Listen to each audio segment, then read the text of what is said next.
What does semicolon do, or what's the benefits of the semicolon, or what's its function in MATLAB?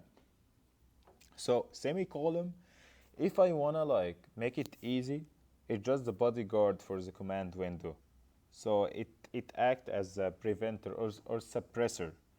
What this means, so it's bodyguard, so if it does exist, it won't go in the command window.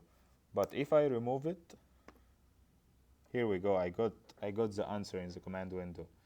So it just bodyguards for the command window, as I said. If it does exist, it will go right away in the workspace without showing up in the command window. Once it gets removed, like here, let's clear the command window. Let's try run it one more time. It just run help brand and ignoring Q because Q has the bodyguard. If I remove the bodyguard and run again, here we go, I have the answer. So the semicolon is one of the important thing, and if you are confident with your code, then just like put the semicolon and it will go right away in workspace.